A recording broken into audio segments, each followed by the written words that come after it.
Hello, I'm Max with the B Scene doing a Bespoke with Charlie. and Riley.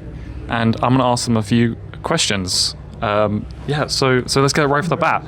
So you're doing an upcoming festival very soon. Can you tell me a little bit about that? Kind of when is it, where is it, and just kind of like, who's kind of playing?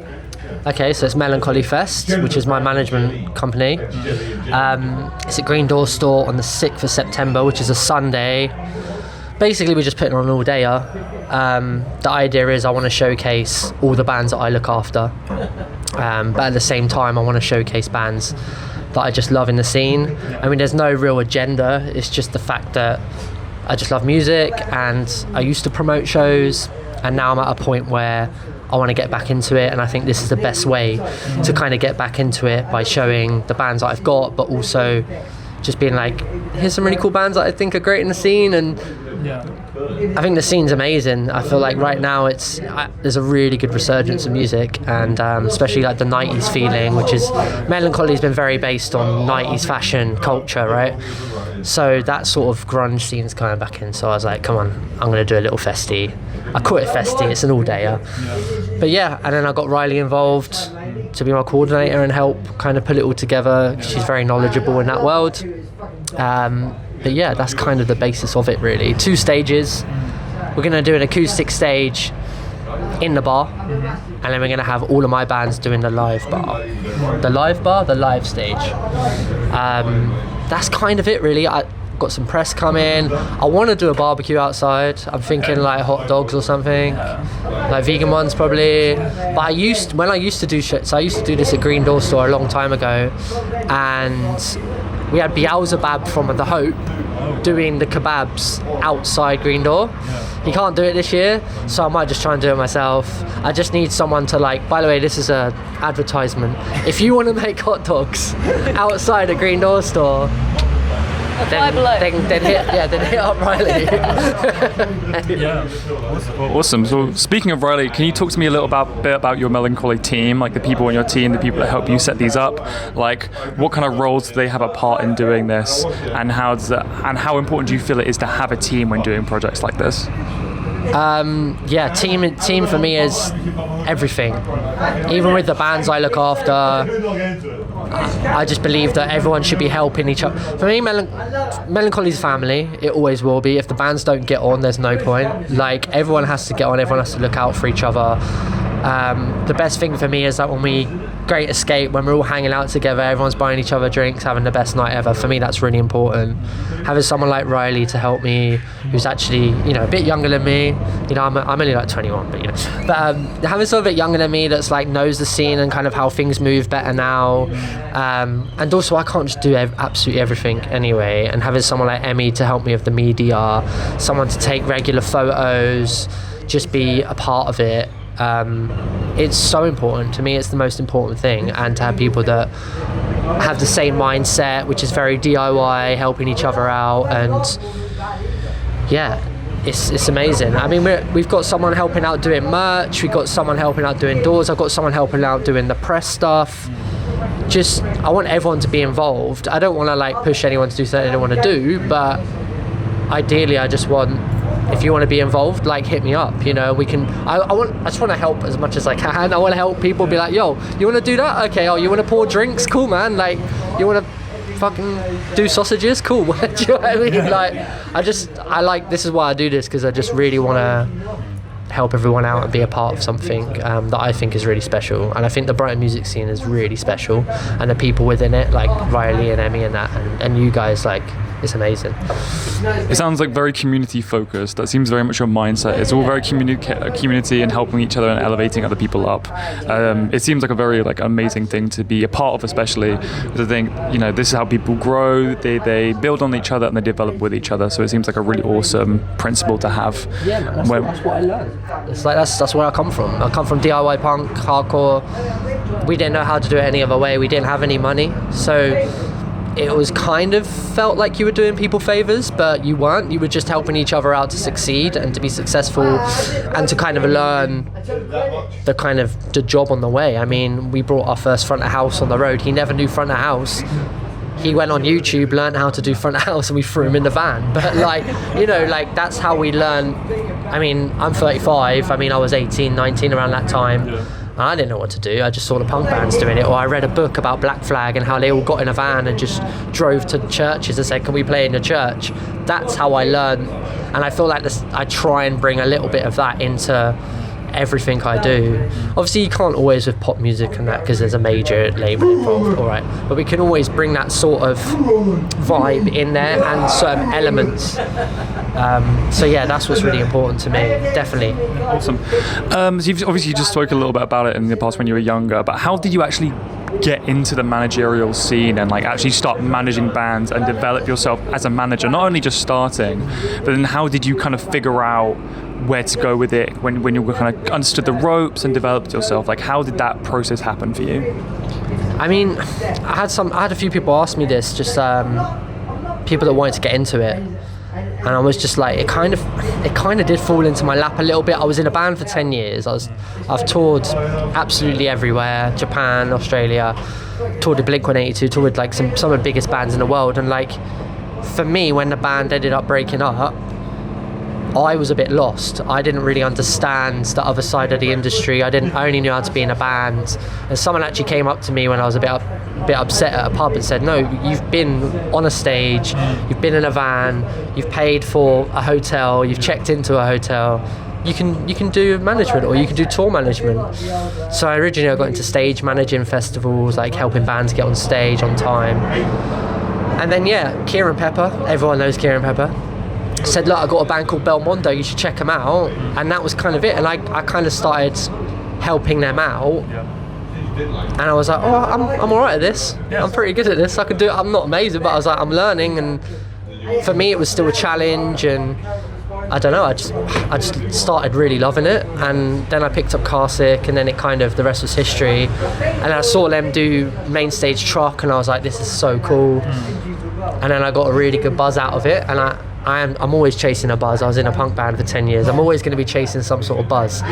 And that buzz for me is now seeing the bands that I look after play in front of, like even 100 people, or even a sold out Green Door. And I'm just like, it feels amazing. And maybe I am living a little bit off them. Maybe I'm okay to say that, like, because maybe I am. I wouldn't be in a band again and do it. But when I see them having fun, I'm having fun, right? And that really mattered to me. And that was kind of it, really. I kind of fell into it. I actually think if you're organised and you turn up on time to everything, you can probably be a manager, really. If you can do an itinerary or a spreadsheet, you're probably all right. But I always find it's like the first thing is being punctual and making sure that you're there all the time for everybody. You're a little bit of an agony aunt.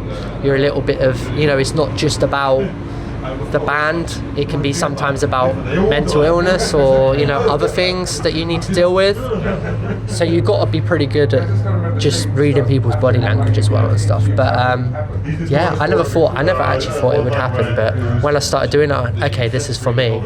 Riley also manages a band though, don't you? So how did you get into management, Riley?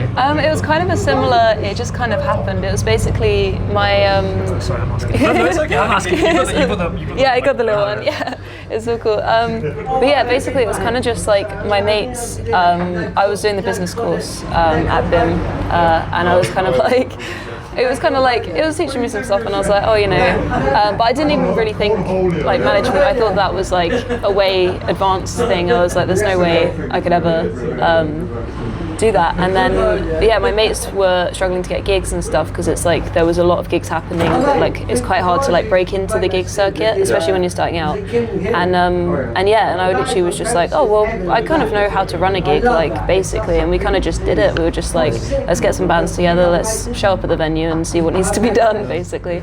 And it went from that to then being like, oh, let's get some more regular gigs, let's start booking shows that aren't ours, and just helping with scheduling and stuff. And now it's just kind of going into what it is. Yeah, it does just fall into place, doesn't it? Yeah, absolutely. But that's a really good point, because like I feel like promotion's a really good place to start, because you learn the whole. It's like me being in a band, you learn the whole stage, how everything works. Yeah. I think once you kind of know how like a live circuit works, you're kind of halfway there with the job. Definitely. So like if you can, if you're a promoter, that's a great way to get into management, is to start as a promoter, really. Yeah, especially to start with as well, because like at the like grassroots level, like live is so important. It's like the proper driving part of it. That's where you start, don't you? When Yeah. you're a DIY band, it's like just Exactly, about playing shows every week, isn't it? Yeah. So obviously you have a lineup, you yourself has a lineup of multiple artists. When you're deciding an artist to like go, oh, this is like a good artist, I want to work with these guys, what's like a trait you really look for, or that really stands out to you when you go, oh yeah, I want to work with these guys. These are some guys I can get behind. I believe in their ability to like advance to other places. I think there's always the classic, there's got to be something there, right? Now, if you go and see someone, you got to be like, okay, I see something there. There's something that I feel like you've got to see growth. So I always, when I see a band, there's almost like a future plan in my head already. So I'm already, when I see a band, I'm matching them to the right agent, or I'm matching them to the right show, or the right tours with the right bands, or, oh, do I know that band? Yeah, they'd be really good on tour with Deftones. Do I know them from Deftones? No. Okay, is there any bands like Deftones? And it's like, for me, when I'm watching a band, I'm going through the motions of like, can I help them? All right, I might think they're fucking great. Oh wow, this is a really sick band, but can I actually help them? I'm not going to take on a band just because, for my personal gain. It's like, I want to find a band that I go, okay, I can help them get an agent, I can help them book a tour, or I can help them get signed to maybe a little label, or help them sign to my label. So that's what I look for. I also look for, I think all the bands that I pick up I like. Musically, I like everything they write. I have to like your music. And at the end of the day, if you're a 90s grunge band, come say hey. But no, I have got a very eclectic mix, so I would say I'm a multi-genre manager. You got Carsick, who are like indie punk, indie poo. Everyone's saying now. Have you heard about indie poo? I've not heard of indie poo. Oh God, indie poo's like Garage Flower and like. The K's. I saw a reel about Garage Flower literally today. Yeah, so it's becoming this thing now. Everyone's calling it indie poo. I think Carsick might end up being fallen into that at some point. I don't know. Anyway, but like I've got bands like that, and then I've got shoegaze, and then I've got grunge, but I've also got pop. What shows you, I guess, that it's a lot to do with the person as well. Like, I love the music, but at the same time, when you see the person, you go, does that? Like when I saw Carmen play music, I was like, she's so sick. Like, she's ripping guitar. She's got a beautiful voice. She's a fucking ripper. She's PJ Harvey resurrected. I mean, PJ Harvey's not dead, but you know what? I know what you mean. I love you, PJ. But yeah. And it's like, I was like, that's gonna work. Somehow I can make that work because I know ins and outs of that. So. Same with Carsick, I like indie punk band, I know loads of people. I know the guy that did Jamie T's record. Alright, cool, blah blah blah. Anyway, so yeah, I think it's that really. Just but it really comes down to having to see. You have to see something in someone. I've gone and seen a band and been like, it's just nothing's grabbing me, but it might grab someone else, right? It might not just be me. Some people hold their opinions on me, and I'm like, no. Like, just because I don't like it doesn't mean someone else isn't gonna. It's just like, I don't think I can give them what they need, and I'm always honest in that. I'll always say to you, sorry, but I don't think I can give you what you need. For me it's that. I think that rounds it off. Just a final question, I think, why is music important to you? I think because I don't know anything else. I don't know any differently. I think my mum and dad aren't musicians, but I grew up with my dad had MTV on the TV, Henry Rollins, Smashing Pumpkins, Pearl Jam, on the TV, Beavis and Butthead in the breaks. Like, are you a grunge fan? Nah. This is a £200 Pearl Jam t-shirt. No, yes, I am. Yeah. You just come and see my collection. I've got my mum's Pearl Jam collection is one of the biggest you'll ever see. Like, my mum collects every bootleg tape because they record every show they ever did. So my mum. So yeah, like, that's kind of what I had. My dad showed me Dookie, my dad showed me Sepultura, my dad showed me Rage Against the Machine. I was very lucky to have a mum and dad that, you know, when my mum and dad went to Reading Festival when Nirvana headlined, So fucking I was in my awesome. mum's belly. She was pregnant, and apparently they saw the toilets and went home. They saw a couple of bands and were like, we're out. You've been around the aura. You got the aura. You know the energy. Yeah, I don't think I know any differently, and like that for me, like when I was in school for a little bit, I got into like a bit of drama and stuff like that, but the drums were my thing, and every day after school I'd sit on the drum kit, and it never left, honestly. Like, I'd go home, dad would be playing vinyl, he'd be playing like records, like really nice. He's also really into soul. He loved Jimi Hendrix, the Beatles as well, and the Clash and the Police, and so I was very lucky to have a father that was into lots of cool music. He was a surfboarder, you know, he was very cool. He taught me how to surf, so I was very lucky to be kind of fall into a culture that I didn't really have to do much. I just kind of like, oh, it's there, it's sweet. And that's kind of ever since music has been there. It's never left. It's first guitar, first drum kit, everything, and I never left it. You know, like, I just love it. I don't know any better. Like when the band broke up, I was like, you couldn't put me anywhere else. I have to get back into music somehow, and this is where I'm at. You know, and I'm very thankful for it. Very thankful for my wife, who's an incredible musician as well, and just having people around me that have been very supportive, and given me a lot of opportunities that I'm very grateful for. I love music for sure. It seems like your entire life is just music, honestly. I don't know any better. Don't give me anything else. Maybe sci-fi films, but other than that, I'm useless. Okay, well, awesome, guys. Thank you so much. Little last side question. What do you think of the Be Seen magazine? I think it's great. I think it's really nice to see physical format again. I think physical format is coming back in the strongest way possible. I love zines. I had a zine called Hesh One Zine. I did it for three or 4 years. I love zines. Everything about zines is the most important thing. Every band that I manage, I say every time you release something, do a zine. Carne zine's amazing. Like, Fanchon do zines. It's great. Like, it's the collection as well of like all the creative stuff in it. You've got like artists, you've got like poets, you've got like everything. It's incredible. And it's supporting it's just supporting the scene and like bolstering a scene somehow.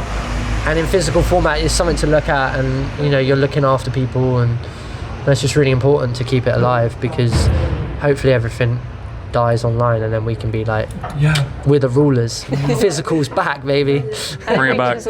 Not that I don't want online to die, because there are great things about it, but physical was what I grew up on. You know, like picking up a Hit Parade or a Kerrang magazine and get a free CD, and it'd be a compilation. I already did a Metallica compilation, and you had like the weirdest bands doing Metallica covers and stuff. And my band, I think we did like a My Chemical Romance cover for Kerrang once. My old band, I can't remember. It's somewhere in. We'll find it. I'll find it. I will find this. I think we might have actually not done it. I think we got asked. What? You turned it down? I think so. I can't remember. We were just, you know, big egos and that. But yeah, like, it's the best thing in the world. And if we can bring CDs back, compilations in magazines, Bring it back. then we're ruling, baby. We're in. Is that you nudging Don to put magazines back in the thing? I did the zine where like we did so where every band that we covered in the magazine would have a compilation, and they had to do a song for it. So it was like a exclusive song. Like it could be a demo, it could be anything. But yeah, we'll chat about that. You know, we can chat about that. All right. Well, thank you guys so much. I appreciate the interview. Thank you guys so much. Thank you for having us. Really appreciate it. Bye. Big up BC. Big up BC.